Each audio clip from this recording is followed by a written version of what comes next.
Eu tive o privilégio, para mim é um privilégio, espero que Deus me dê condições de um dia eu levar o Caio, a Liz e a Carol, mas eu tive o privilégio de ir até Jerusalém, até Israel.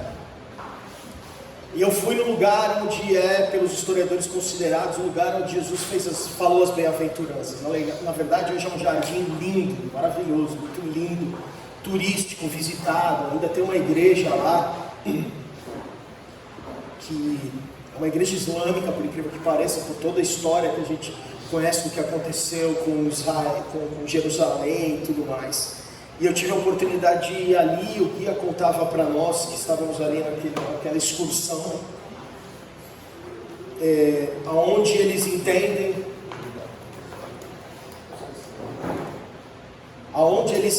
que Jesus falou. E é interessante, eu já falei isso para os irmãos, alguns vão lembrar, obrigado. Rosângela cuidando de mim, Elisa,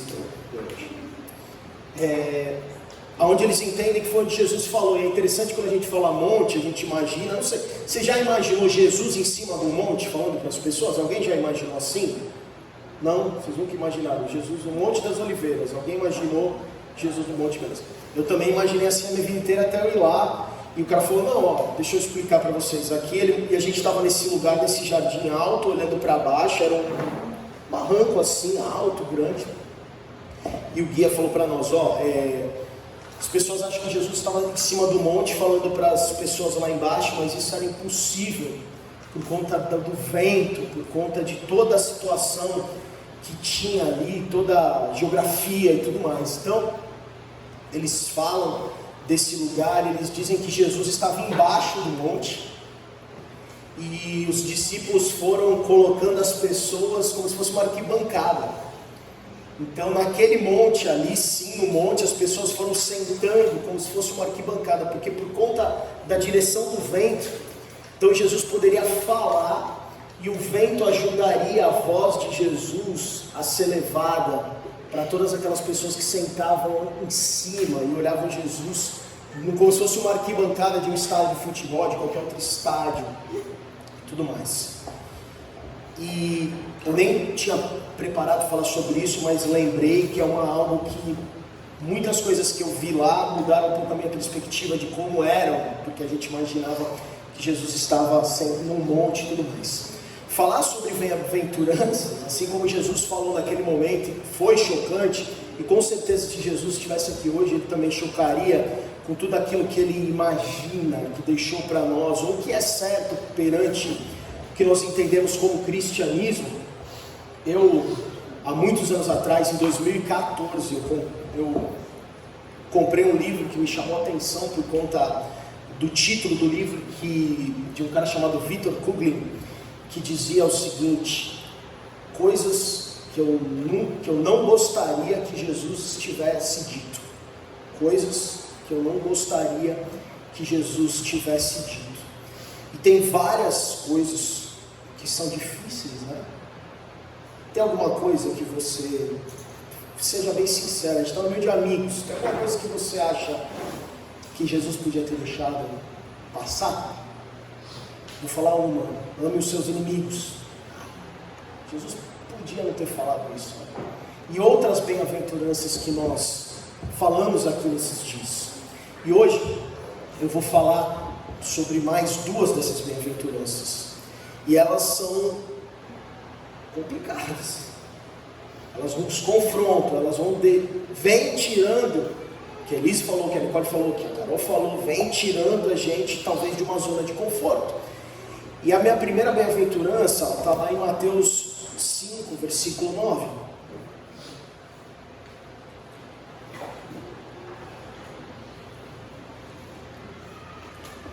Bem-aventurados os pacificadores, pois os pacificadores serão chamados filhos de Deus. Irmãos, a gente lê um texto aqui e interpreta de uma maneira pode interpretar de uma maneira bem simples. A primeira delas, o primeiro incômodo, o primeiro choque para nós é: quem não é pacificador não pode ser chamado filho de Deus. Bem-aventurados os pacificadores, pois serão chamados filhos de Deus. Então, se eu sou pacificador, eu serei chamado filho de Deus. Se eu não sou pacificador, não serei chamado filho de Deus. Mas o que é pacificador, Leandro? Tem até um filme, né? De um cara aí, um pacificador. Pacificador é aquele que estabelece a paz. Pacificador é aquele que ativamente, não é um cara passivo, mas é alguém ativamente que procura resolver conflitos. Pacificador não é só alguém amante da paz e amor. Eu gosto da paz e amor. Não, mas é aquele que ativamente está em busca de resolver conflitos. E segundo o texto, nós somos filhos de Deus se nós formos pacificadores.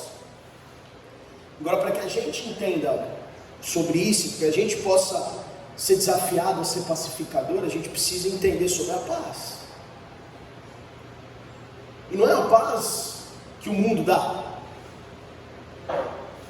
é a paz que Deus, é a paz que Jesus dá. Em João capítulo 14, 27, Jesus disse: deixo-lhes a paz, a minha paz lhes dou, não a dou como o mundo a dá. Não se perturbe o seu coração, nem tenha medo. A paz que Cristo dá para nós, a paz de Deus, é uma paz que não pode ser retirada, é uma paz que não pode ser abalada, porque é uma paz que não se baseia em circunstâncias. Está sol, beleza. Está chuva, beleza.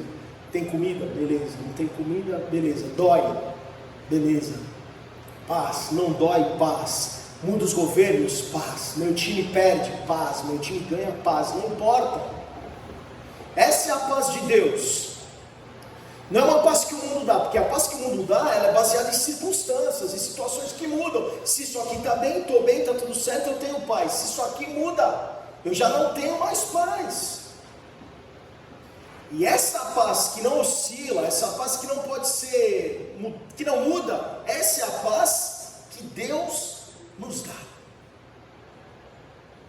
E a continuidade do versículo fala: então, vocês têm essa paz, então não se perturbe o coração de vocês, descansem, não tenham medo, porque existe essa paz. Se nós entendermos isso, irmãos, então nós podemos entender que nós entendemos essa paz. Então nós podemos fazer com que, assim como tudo na vida cristã, ou tudo que Deus dá para nós podemos de alguma maneira viver isso, vivenciar isso. Temos amor, então somos amor.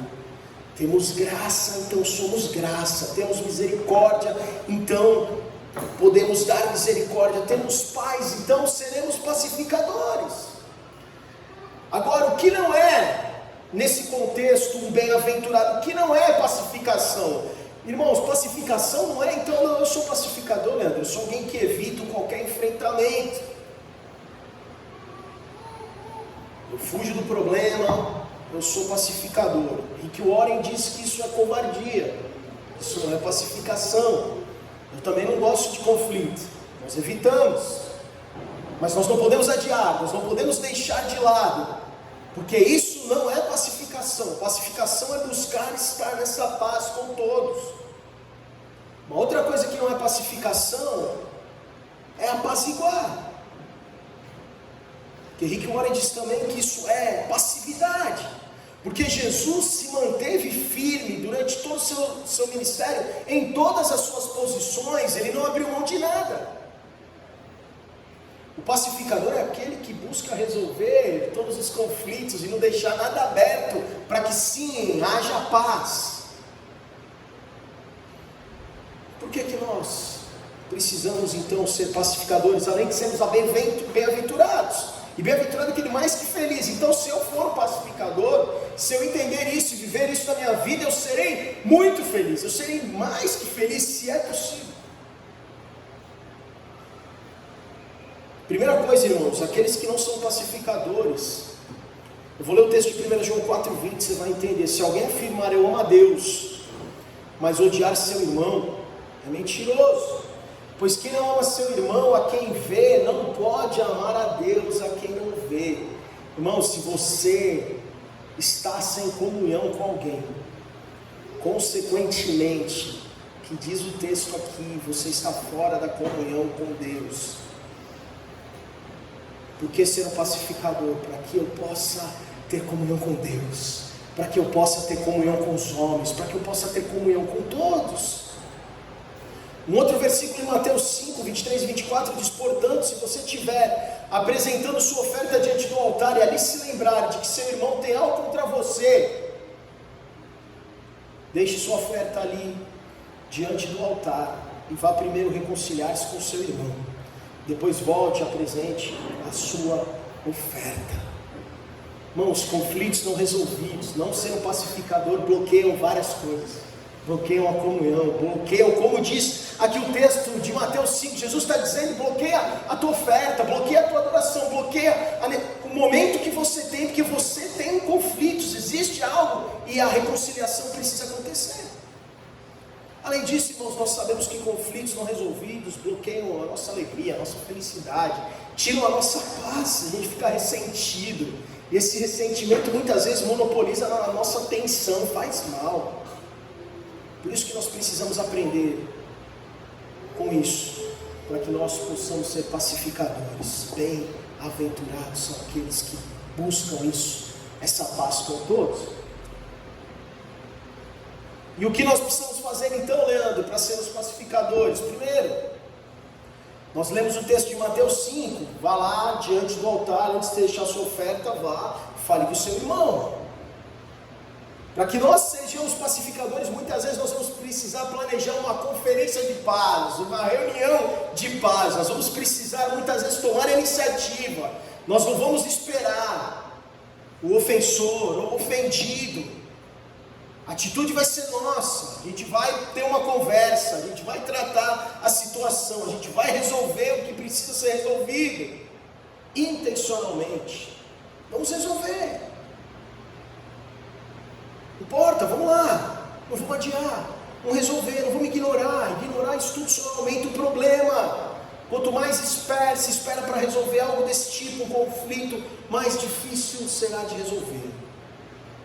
Segunda coisa para a gente ter paz, é que a gente precisa, irmãos, viver uma vida onde a gente simpatize com o sentimento do outro. Filipenses 2, capítulo 2, versículo 4, diz o seguinte: cada um cuide, não somente dos seus interesses, mas também dos interesses dos outros. E a palavra usada aqui no original, irmãos, fala sobre vigiar, o cuidar dos outros. É vigiar, é prestar atenção, é observar, é notar, é considerar. E eu posso adicionar aqui, é não ignorar. Preste atenção na necessidade dos outros. O que eu posso fazer para ajudá-lo? Foque no outro. Não foque em você mesmo. Irmão, se nós vivemos uma vida onde a gente pode entender que a gente está ali para fazer o outro feliz, para servir, para considerar o maior que a gente, se a gente olhar para ele, irmãos, os relacionamentos mudam, não existe mais egocentrismo, egoísmo, você está ali para servir aquela pessoa. Muitas vezes você vai abrir mão de muitas coisas para servir, é verdade, e aí aquela pessoa vai ser feliz, as coisas, os relacionamentos melhoram, e aí nós esquecemos que isso tem que ser uma via de mão dupla. Se todos entenderem, é uma via de mão dupla. Num casal, num relacionamento de marido e mulher, você está ali para fazer o máximo, tudo para que sua mulher seja feliz, se abre mão de tudo pelaquilo, e vice-versa. E aí, irmãos, é o segredo do sucesso. Simpatize com o sentimento dos outros. Terceira coisa, Provérbios 15:1 diz o seguinte: a resposta calma desvia a fúria, mas a palavra ríspida desperta a ira. Irmãos, nós precisamos ter uma sabedoria divina nas nossas trocas, nas nossas conversas. E o conselho para nós sermos pacificadores é que a gente ataque o problema e não a pessoa. Nunca é pessoal. Eu cresci aprendendo que a gente pode divergir no campo das ideias. Alguém nos ensinou isso aqui. No campo das ideias não tem problema, você pode divergir, mas não é pessoal.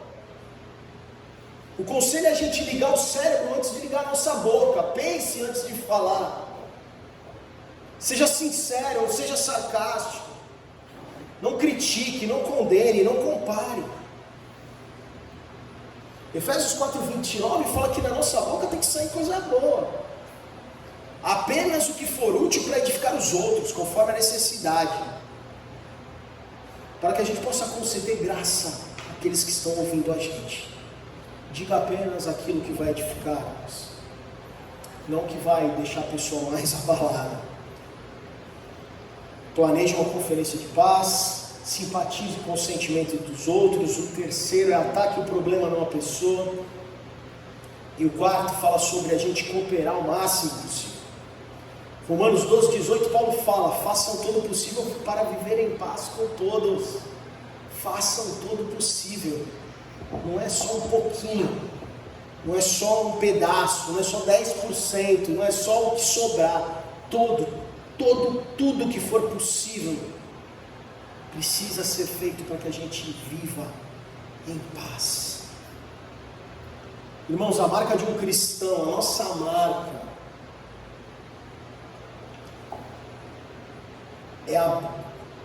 o mundo saberá que somos de Deus. João 13:35. Todos saberão que vocês são meus discípulos se vocês se amarem uns aos outros. O versículo está dizendo: todos saberão se vocês são meus discípulos se vocês ofertarem. Todos saberão se vocês são meus discípulos se vocês orarem. Todos saberão se vocês são meus discípulos se vocês jejuarem. Todos saberão se vocês forem meus discípulos se vocês forem no retiro. Não, todos saberão que vocês são meus discípulos se vocês amarem uns aos outros. A gente precisa cooperar ao máximo. Como cristão, irmãos, a nossa marca é que nós sejamos construtores de pontes e não destruidor delas. Só que essa paz tem um preço. Tudo isso tem um preço. Como eu falei no começo, tem coisas que a gente falou. Jesus podia pular esse capítulo, podia pular esse versículo. Existe um preço a se pagar, sim. Vai, na maioria das vezes, custar seu egocentrismo, vai custar o seu egoísmo, vai custar a sua disposição em se dedicar ao outro. A gente vai precisar abrir mão do nosso orgulho. Esse é o custo da paz. Porque é difícil, irmãos, para nós, cada vez mais, com os nossos achismos, com tudo que a gente imagina que sabe, que não sabe, com toda a nossa bagagem, todo o nosso currículo, é muito difícil a gente falar: eu errei, eu estou errado, realmente eu estava errado. É difícil. E a segunda coisa que é bem difícil falar é perdoa, me perdoa, perdoe. Se a gente juntar essas duas coisas, é um negócio que arde o coração. Eu estava errado, me desculpa.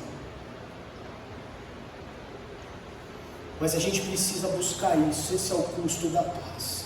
E a quinta coisa, irmãos, 2 Coríntios 5:18, tudo isso provém de Deus, que nos reconciliou consigo mesmo por meio de Cristo, e nos deu o ministério da reconciliação.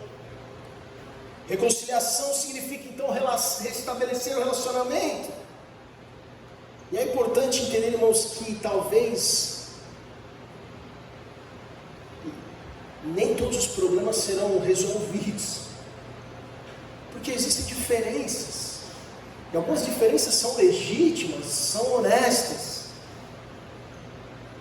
Se reconciliar não tem nada a ver com pensar do mesmo jeito.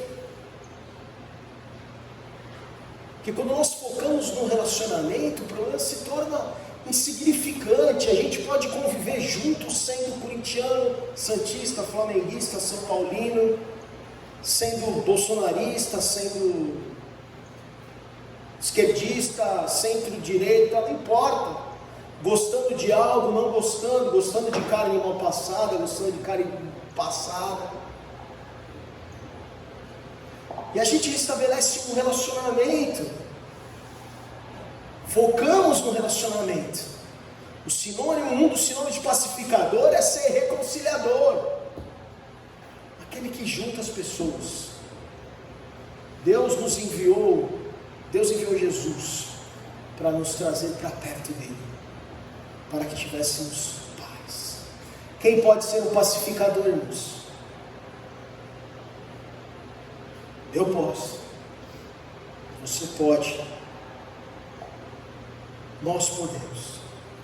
Quando nós olharmos para Deus e buscarmos paz, e esse entendimento, nossos relacionamentos serão melhores.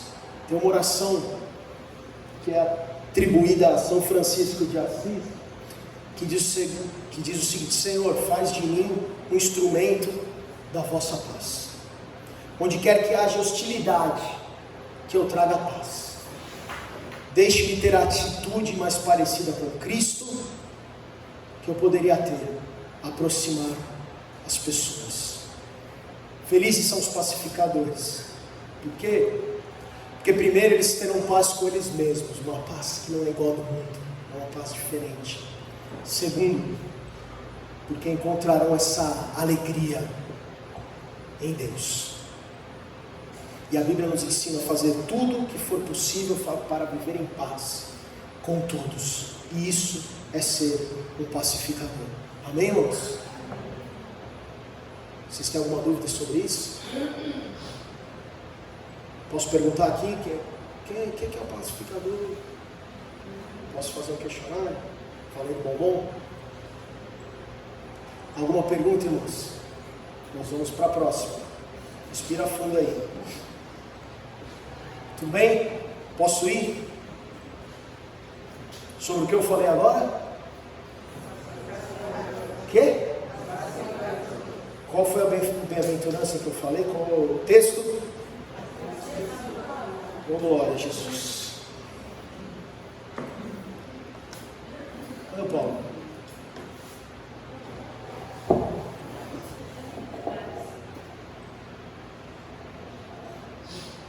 minutos. Irmãos, a segunda bem-aventurança que eu vou falar está no versículo 11 de Mateus.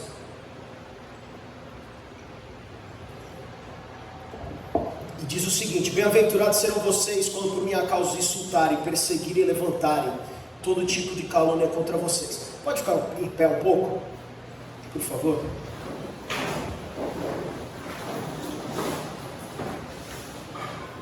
Pode sentar, não é só para sentar. Dizem que depois de 25 minutos ninguém absorve nada. Eu já estou indo para meus 25 minutos.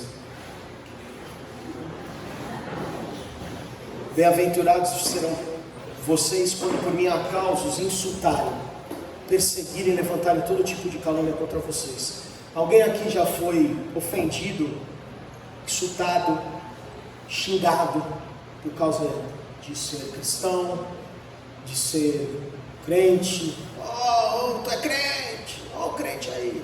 Foi? Pouco tempo, é verdade. É gostoso, como é que é? Bom, tranquilo, dá um orgulho, dá uma paz. Um teólogo chamado Joaquim Jeremias diz o seguinte: é perigoso estar perto de Jesus. Essa posição não oferece perspectiva de felicidade terrena, mas envolve o fogo da tribulação e o crivo do sofrimento. Chegamos ao reino somente através do fogo. Eu tenho umas notícias aqui, elas não são muito novas, mas eu quero ler com você, que eu encontrei no site chamado noticias.gospelwise.com.br. Na Inglaterra, uma enfermeira foi demitida de uma creche após explicar a uma colega que se declarava lésbica, porque a Bíblia definia homossexualidade como pecado. Quando ela teve essa conversa com a amiga por conta da orientação sexual, ela foi demitida do trabalho. Alguns extremistas islâmicos estão crucificando cristãos que se recusam a tornarem-se muçulmanos, isso lá na Síria. E aí a notícia diz o seguinte: depois de um dos massacres, aqueles extremistas islâmicos pegaram as cabeças das vítimas e jogaram futebol com elas. Além de tornarem os bebês recém-nascidos e suas mães e os pendurarem em árvores, disse uma pessoa que passou por estava ali na situação. Lá na Argentina, numa cidade chamada Santa Fé de la Veracruz, pastores são presos e torturados sem motivo. E eles fazem isso na sexta-feira da paixão, para celebrar a sexta-feira da paixão. Eles pegam os pastores, torturam e falam: fala para o teu Deus vir te salvar aí. Fala aí, os policiais, fala aí, ora aí. Outra notícia nos Estados Unidos diz que uma aluna foi proibida de ler a Bíblia na escola. E colegas pegaram um exemplar da Bíblia dela e levaram na diretoria, reclamando que ela estava tentando convertê-los. Lá no Irã, alguns cristãos foram presos porque estavam reunidos para estudar a Bíblia. Um grupo extremista islâmico convocou os seguidores para ir na igreja. O nome do grupo é Boko Haram, convocando seus partidários para irem nas igrejas cristãs e assassinarem os cristãos lá na Nigéria. Outra situação nos Estados Unidos, em Tennessee, alguns ateus receberam permissão para distribuir livros anticristãos nas escolas públicas dos Estados Unidos. Uma outra situação, ataques da Irmandade Muçulmana, igrejas do Egito deixam 4 mortos. Uma cristã foi linchada em público por esses extremistas. Perseguição religiosa aproxima e reaviva cristãos em países hostis ao Evangelho, diz a missão Portas Abertas. Juntamente com as dificuldades, vem também as oportunidades de crescimento da igreja e evangelização, expandindo o reino de Deus, onde a fé tem o mais alto preço. Jesus nunca prometeu para nós nenhuma moleza, irmãos. É difícil para a gente entender que a gente está aqui de passagem. Eu confesso para você que é difícil para mim também. Que a gente está aqui como peregrino. Que a gente não tem, como eu li a frase aqui do teólogo do Joaquim Hermias, ele diz o seguinte: estar em Jesus não oferece perspectiva de felicidade terrena para nós, mas envolve fogo da tribulação, envolve sofrimento. Talvez a gente nunca tenha passado nada, e talvez a gente não vá passar. Nosso país é um país de Estado laico, liberdade religiosa. Paulo em Romanos 8,17 diz que se somos filhos, se somos herdeiros, e se de fato participamos dos seus sofrimentos, também participaremos da sua glória. Não tem possibilidade de moleza para aqueles que servem a Cristo. Por isso que o custo precisa ser calculado. Você tem situações, sofrimentos comuns, doenças, enfermidades. De novo, ninguém é super-homem. Sempre me incomodei com as linhas de teologia ou as pregações que diziam para que a gente não fosse a cauda, né? O André ouviu muito isso, hein? Cabeça. Você não pode ter uma enfermidade, você não pode ter uma doença, que você não pode. E se a gente não sofre porque a gente tem uma enfermidade, mas a gente sofre por causa do outro. Sofre junto, porque é isso que é ser cristão. Um outro tipo de sofrimento é esse sofrimento por amor a Cristo. Nossa. E aí você tem um sofrimento voluntário, e a gente tem pessoas que abandonam tudo, né? Decidem ser um missionário, abandonam tudo e vão. Vai ser missionário na Disney, irmãos. Vai ser missionário em Cancún. fosse missionário com eu ia junto contigo, mas não foi, né? Ser missionário lá na Porto Seguro, ser missionário lá no sertão. E aí você abandona e sofre muitas coisas. E um outro sofrimento involuntário. Você não escolhe, mas por causa da sua fé, na fé em Cristo, você sofre. E muitas vezes a gente não faz essa opção, hoje eu vou sofrer. Mas o fato é que seguir a Cristo pode resultar para nós em sofrimento.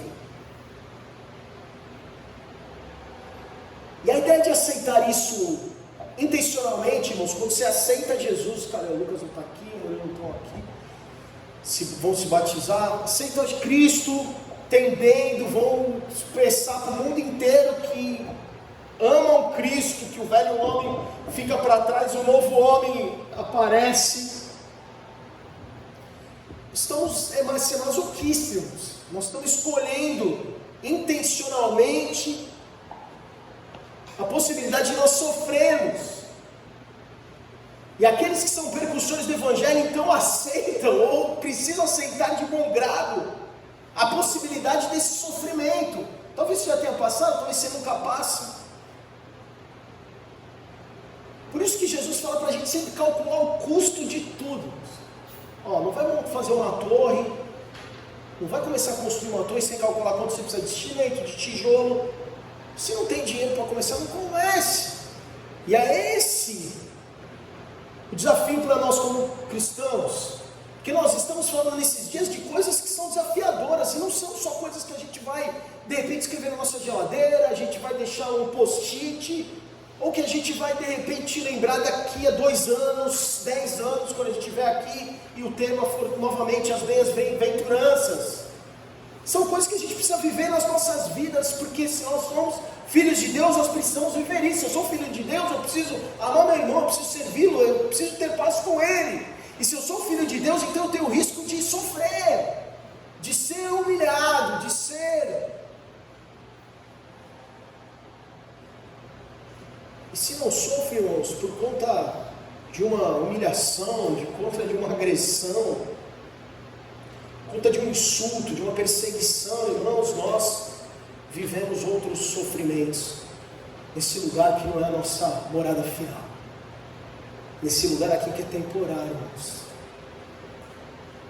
Mas aí nós vamos ter um lugar, uma eternidade, e aí qualquer sofrimento vai valer a pena. Piscina quente e limpa, beleza? Pudim todo dia. O que mais? Agora, em meio aos sofrimentos, irmãos, a gente precisa ter, primeiro, tenha fé. Fala para quem está do teu lado aí, tenha fé. Acorda, irmão aí. Efésios 1,14, a garantia da nossa herança, até a redenção daqueles que pertencem a Deus, para o louvor da sua glória. Deus nos chama para querem coisas que não se veem, esperar a glória futura, e não uma recompensa presente. A adversidade, a luta, tem um jeito especial de direcionar a gente para a fé. Não é assim, quando a gente sofre, parece que a gente fica mais chegadinho de Deus. Quando o sofrimento vem mesmo, aí que a gente, nossa inclinação natural é nos voltarmos para Deus. Tenha fé. Aprenda. Segunda coisa, fala para quem está do teu lado aí, aprenda. Não abone os senhores. Sofrimentos são importantes para que eles gerem em nós maiores qualidades. Irmãos, a gente passou... Você vai fazer uma análise rápida aí, você passou por várias situações, por vários sofrimentos. Hoje você ainda passa, você fala, por que eu estou aqui, por que dói? Por que eu perdi tal pessoa? Por que eu passei por isso? Por que eu passei por uma humilhação? Por que eu passei por uma questão de trabalho? Por que eu fui demitido? Eu não sei, irmão. Se a gente tiver oportunidade, eu não sei se a gente vai ter, porque não está escrito em nenhum lugar.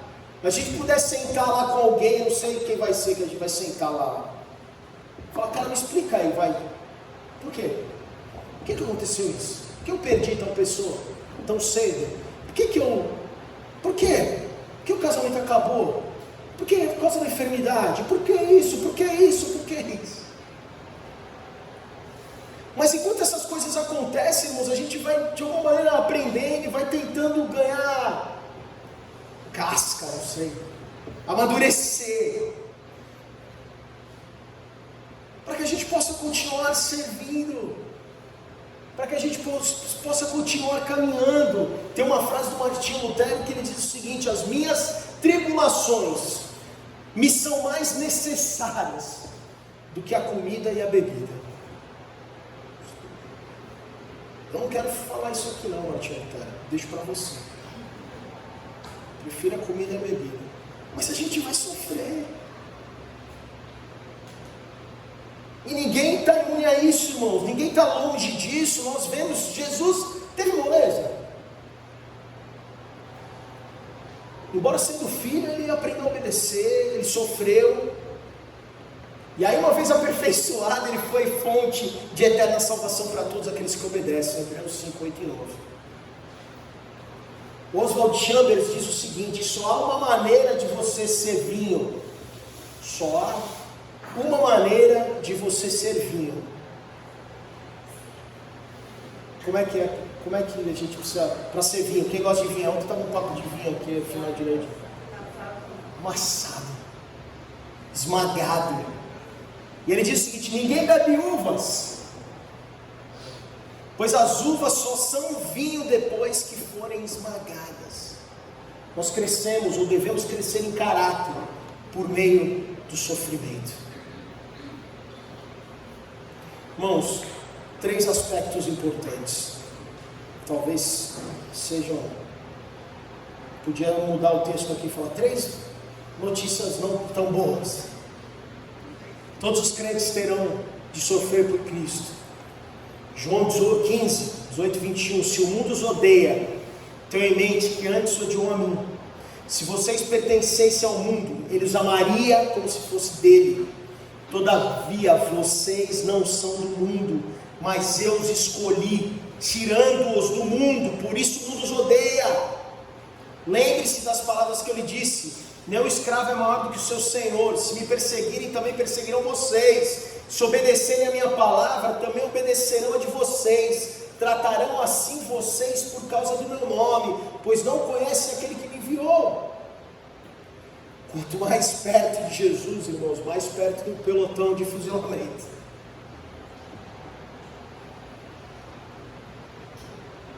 Se está tudo bem com o mundo, está tudo certo, todo mundo feliz, contente, em paz, tem alguma coisa errada. Tem algo errado com a nossa fé. Quanto mais semelhantes a Cristo nos tornamos, mais odiados seremos pelo mundo. Mais perto de Cristo, mais contra a cultura, mais vivendo valores cristãos, valores que o mundo não prega hoje.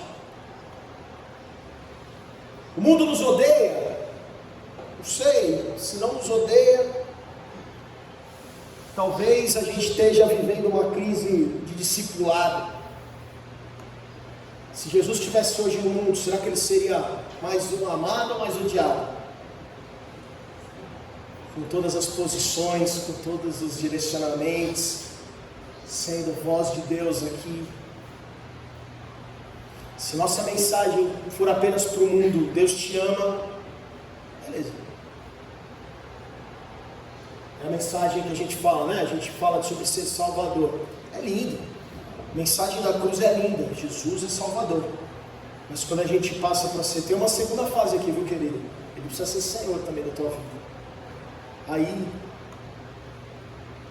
Aí algumas coisas começam a ficar mais complicadas, porque você começa a falar sobre como a gente precisa ser mais parecido com Cristo. Parecido. Irmãos, todos os crentes terão de sofrer por Cristo. Deus usa os sofrimentos e tribulações para desenvolver o caráter do seu povo. Quando nós sofremos, o nosso caráter é fortalecido. E aí, irmãos, diz aqui nas minhas anotações, com base em alguns estudos, que sofrer é um privilégio para todos os crentes. É difícil aceitar isso, né? Aceitar que o sofrimento é um privilégio. algo que a gente tem obrigação de experimentar. Mas Tiago 1:2 diz o seguinte: meus irmãos, considerem motivo de grande alegria o fato de passarem por diversas provações. Filipenses 1:29, pois a vocês foi dado o privilégio de não apenas crer em Cristo, mas de sofrer por Ele. Privilégio de sofrer por Ele. Motivo de grande alegria o fato de passarem por tribulações. Irmãos, esse versículo é o que a gente está lendo aqui, e é o que as pessoas que passaram tudo que eu li também leram lá, beleza? Leandro, suave, tranquilo. Motivo de alegria o cara passar por mim e falar: ô crente, que tem aquilo quente. Quase que eu escapei aqui.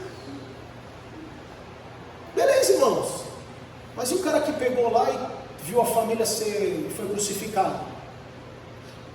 E o cara que está lá preso, suportando, está apanhando, sendo torturado? Nega Cristo aí, nega. Se não negar, a gente vai continuar, quebra uma perna, corta um dedo. A gente não vive isso. Então para nós talvez, mas e se irmãos? What if? E se um dia, como nós vamos viver isso? Amanhã nós vamos ceiar junto com o batismo. Jesus suportou a cruz pela alegria que estava proposta. Irmãos, existe algo muito maior para nós, que vale a pena para nós aguentar qualquer sofrimento, qualquer ofensa, qualquer calúnia, qualquer injúria. Nosso sofrimento temporário, as nossas lutas, as nossas dificuldades temporárias, nada pode ser comparado ao nosso paraíso eterno. E se as únicas experiências da nossa vida, irmãos, fossem sofrimento, eu tenho certeza que não são, mesmo assim Deus continuaria sendo Deus perfeito e santo, um Deus de amor. E se nós olharmos para a perspectiva que nós somos pecadores, nós merecemos o quê? Nós merecemos o quê?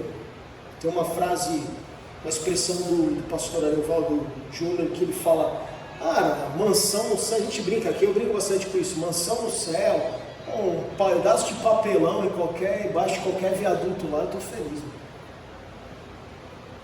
E se tiver uma suíte lá para nós, né?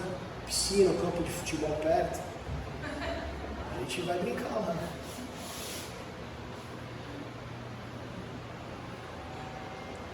Quando nós somos perseguidos, irmãos, por causa da nossa fé, é sinal que nós estamos unidos com Cristo. Romanos 8,36: por amor de ti enfrentamos a morte todos os dias, somos considerados como ovelhas destinadas ao matadouro. A nossa união com Cristo nos coloca num território perigoso, irmãos. E essas são, digamos, as bênçãos da perseguição.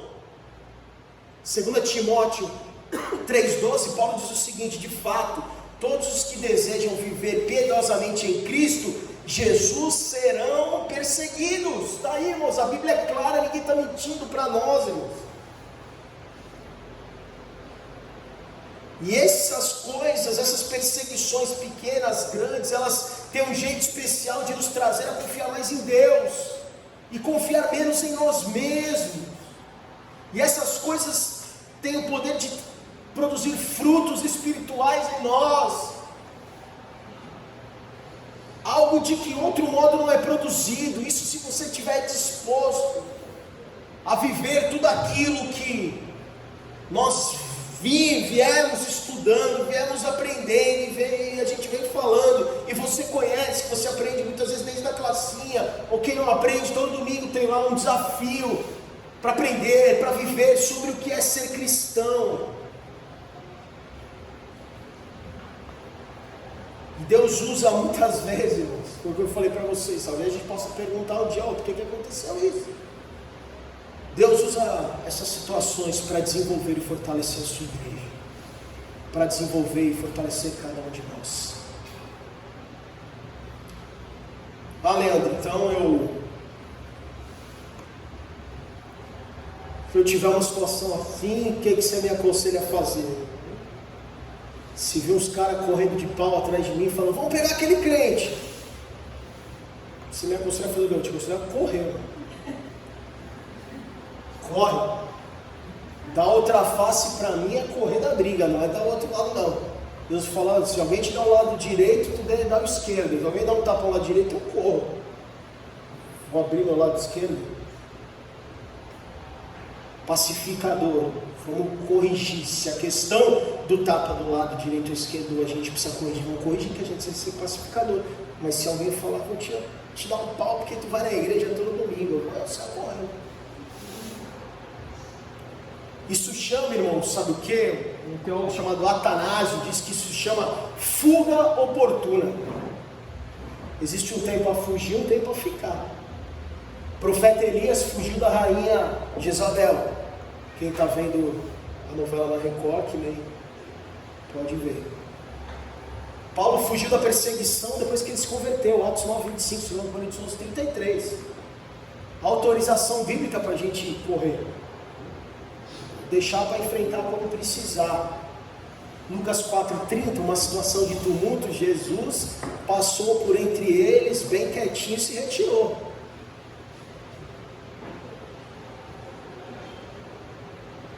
Irmãos, a gente pode passar por situações que vão trazer coisas físicas para nós, situações que vão emocionais, há quem rotule nós cristãos como fanáticos, como outras coisas, perseguições espirituais, por estarmos unidos com Cristo. Não esqueça que o diabo vive por aí, né? Tentando tragar quem possa, e muitas vezes é o nosso não vigiar que abre a porta, mas eles continuam com dardos aí tentando nos atacar. Mas se ainda nós vivemos aflições, se ainda nós vivemos algo parecido, Jesus nos aconselha a ter bom ânimo.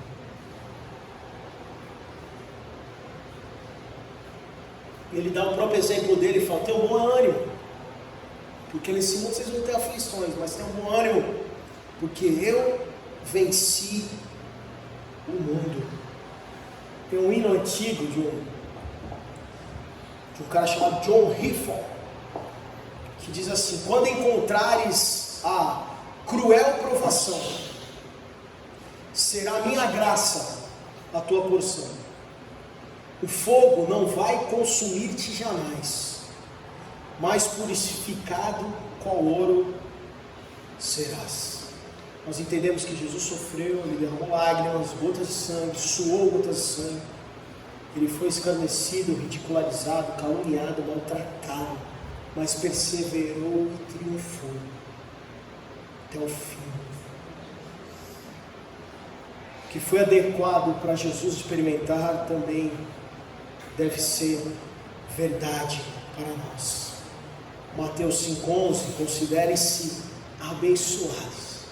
Considere-se abençoados sempre que forem agredidos, expulsos ou caluniados para tentarem te desacreditar. Isso significa que a verdade está perto de vocês o suficiente para os consolar. Alegrem-se quando isso acontecer. Comemorem, porque ainda que eles não gostem, eu gosto.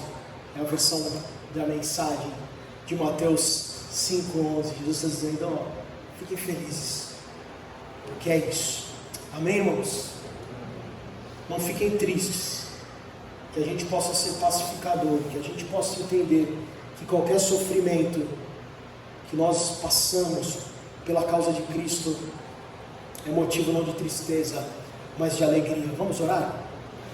Pai, eu te agradeço pelo privilégio de compartilhar a tua palavra.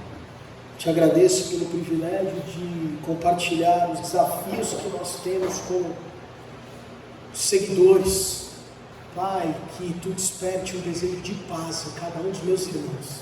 A minha oração nesse momento, Pai, é que se alguém, Pai, de alguma maneira não sente essa paz, que seja cheio da tua paz. Paz como o mundo não dá, uma paz que vem de Deus, e que essa paz possa ser derramada, isso possa transbordar nas nossas vidas, e que tenhamos paz com todos, não só aqui nesse momento de comunhão, mas lá no dia a dia, na nossa casa, na nossa família, na nossa igreja, que sejamos pacificadores, que sejamos resolvedores de conflitos, para a honra e glória do Teu nome, para que possamos viver em paz com todos, Pai. Guarda-nos, Pai. Nós Te agradecemos pelo privilégio de podermos expressar a nossa fé para quem queira ouvir, sem portas fechadas, sem nenhuma preocupação de que alguém vai nos denunciar, alguém vai nos torturar. Nós somos gratos, oramos pelos nossos irmãos que estão longe ou perto, que sofrem por isso, Pai. Tenha misericórdia, guarde, tenha misericórdia deles, Pai.